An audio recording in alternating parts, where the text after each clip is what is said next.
Hi guys, today I'm going to show you how to make a crochet scrunchie. It is a fairly easy project, especially for beginners. I'm going to be showing you a version with color changes, hence why I have 2 colors ready. This would be like a good thing for gifts and personal use as well. But yeah, let's get into it. What you'll need is a hair tie. I just have like a pack of 100 that I got a few years ago. So that's the base. You'll need your yarn, of course. I've gone with these 2 colors. It is a 8x8 cotton yarn. It is the Friends cotton from Hobby.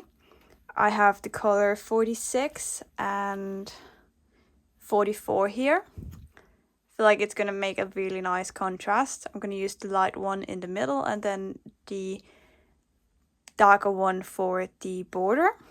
Then you're going to need a 4mm hook. In general, if you want to do like different yarn in other sizes, I tend to use like the smaller hook size that it recommends on the yarn. So here it recommends a 4mm or 4.5, so I'm using a 4mm, and that is just like a good thing to do if you are a beginner, especially because you will crochet a little bit looser than you normally would when you're a little bit more trained. Then you're gonna need a yarn needle and of course some scissors. You can do this with any kind of yarn, you just have to adjust the needle, of course, and then the beginning stitches, or all of the stitches, but like the amount of stitches you do in the beginning. Let's start.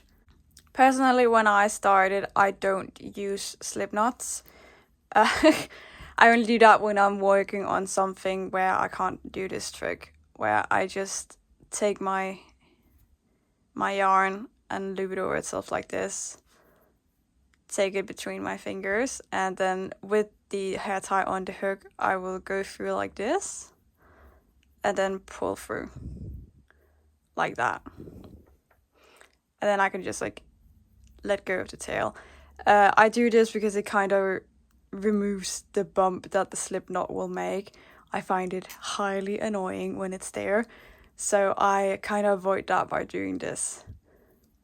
And then all you have to do now is do 40 single crochets onto the hair tie. You do that by taking your hook and sticking it into the hair tie. And then you take your working yarn and you pull it through. And then you'll have 2 loops on the hook, and then you just take your working yarn again and pull it through both loops. Then you have your first single crochet here. And then you just do 40 of them in total. You can, if you want to, work around that tail, so you'll work it into the project. I don't do it all the way because it tends to stick out and it looks weird. I don't like the way it looks, so I just do it some of the way and then I let it go and then I weave in the rest of it.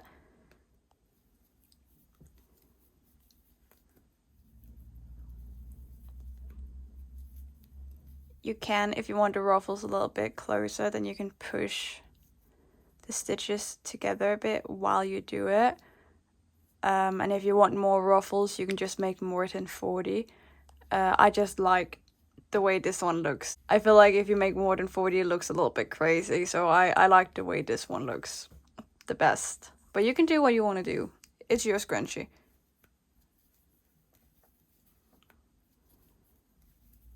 Alright, I'm at the end here and I have 40 stitches all the way around. If you are in a situation where you've made 40 stitches and you still have like a lot of the hair tie to go, you just make more. You just have to do enough single crochets to cover the entire hair tie. If you don't like the look that this one has after use, like I've used this a few times, so now you can see the hair tie through because it's been stretched a bit, then you just do a little bit more single crochets on this one to begin with. When you've gotten to this part, you just take your hook through the very first single crochet we did in this row, and then you just stick your hook through, pull the yarn through, and then pull it through again. That's a slip knot. So you just end the row with a slip knot. You start off the next row by chaining 3, and then you do 2 double crochets into the same stitch.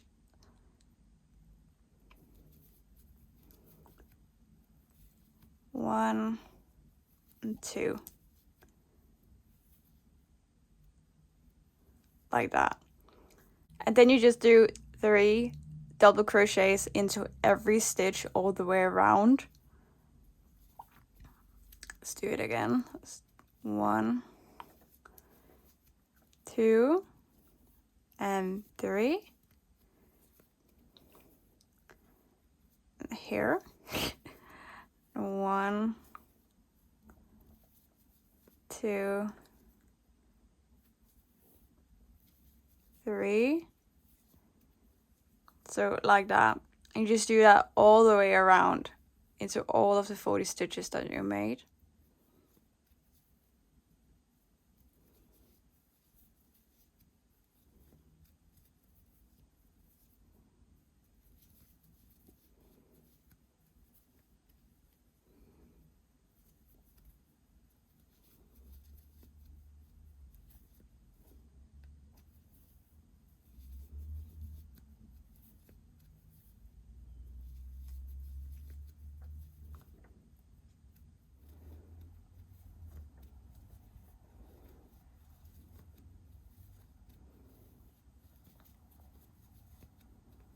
Okay, when you're done doing the double crochets all the way around, you just end the row by doing a slip stitch into the top of the chain 3 that we started out with. So it's so difficult to do actually. Like that. And done. Just like that. Okay, and on to row 3. Once again, you just started off by chaining 3, which counts as your first double crochet. And then you do a double crochet into the same stitch. Like that.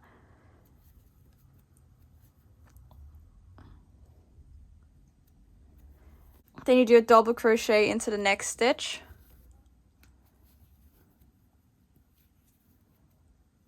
And 2 double crochet into the next.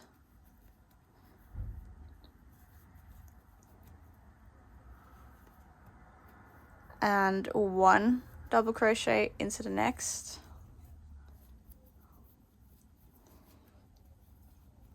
And then you just continue that pattern of 2 double crochet, 1 double crochet, 2 double crochet, 1 double crochet all the way around. And I will meet you up at the end of the row.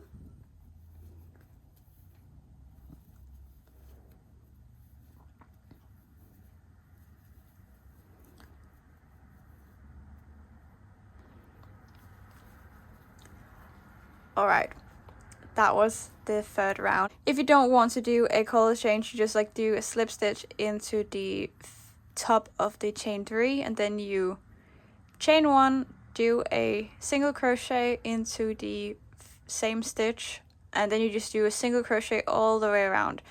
I want to do a color change because I do like the contrast between these two. So I am gonna do a slip stitch into the top of the chain 3, which is honestly the hardest thing to do, if I have to be honest. I can't do it on camera, it's so weird. There we go. And then I just cut my yarn. I know that there are other ways to do it, but that's just how I end my rows off. So I cut my yarn, pull the yarn through, and then I just find somewhere else on the scrunchie. I'm gonna go in here, change my yarn out, and then I take my second color, and like I did at the start, I like to just fold my yarn over and then pull it through and wrap the yarn around the hook and then pull it through, and then it is tied onto the working project. This is just how I do my color changes as well. and then I don't chain one because this counts as the chain one. I just go back in and do a single crochet, and then I just do a single crochet all the way around the project, and it just like rounds off the project really nicely. I do like to do it with a different color, just so there's a little bit of a contrast, like I did with this one as well. And it does do so the ruffles like bend a little bit inward. You can, if you don't like that, do your single crochets a little bit looser. You could do that by sizing up your hook just half a size. I don't really care about it. I like the way it looks, so I just use the same hook all the way through. If you want a color change anywhere through, you can do it. You just like do what I just did before. Personally, I haven't done it yet, but I have been playing around with the idea in my head. I just have to find the right colors for it. I might do like one in black and white, so it's like a striped one, but that is for the future, maybe. But yeah, I'll meet you up at the end, and then I can show you how to end off the round.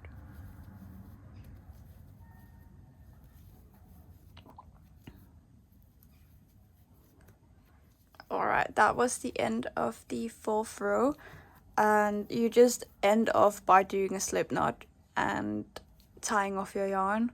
I know some people do it by chaining one and then just pulling your yarn, cut your yarn and pull it through. I do an invisible tie off, which I might do a video on in the future. It's a little bit difficult to explain what I'm doing, so I'm not going to do it right now. But you just tie off your yarn and then you weave in your ends, and then you have a scrunchie that you can use for whatever you want to use it for. You can gift it. I'm going to gift this one for my sister, I think. It's just her colors. I'm a little bit more of a greenish, bluish type of person where she likes pinks. So I'm probably going to gift it to her sometime later this week. Alright, I just sewed in my ends, or weaved them in, whatever you want to call it. And this is the finished scrunchie. I think it turned out really good. I probably would have done more single crochets in the first row. I don't know why the yarn covers differently when it's the same yarn. I can't really answer that. There's 40 in this as well. This is the one I used to write the pattern, so I don't really understand because it's the same hair ties. There might be a little bit more of a stretch on some of them than there is on others. That might be why. But just adjust the single crochets depending on how big your hair tie is and how much ruffles you want. If you make more single crochets in first row, you will have a more roughly crunchy when it's done. But I think this one turned out good. I think she's gonna like it, and I hoped that you could use this for something. If you have any questions, feel free to ask them in the comment section. I'll try to answer them as best as I can. I'm not really great at explaining what I'm doing when I crochet. I'm trying to get better at it which is why I'm trying to make videos where I'm doing it. I'm probably going to do like a Danish tutorial on this as well, because I am Danish. I might as well try to explain how to do it with the Danish terms. I just don't really know the Danish terms yet, so I'll have to figure that out. Yeah. Anyways, thanks for watching, and I'll see you in the next one.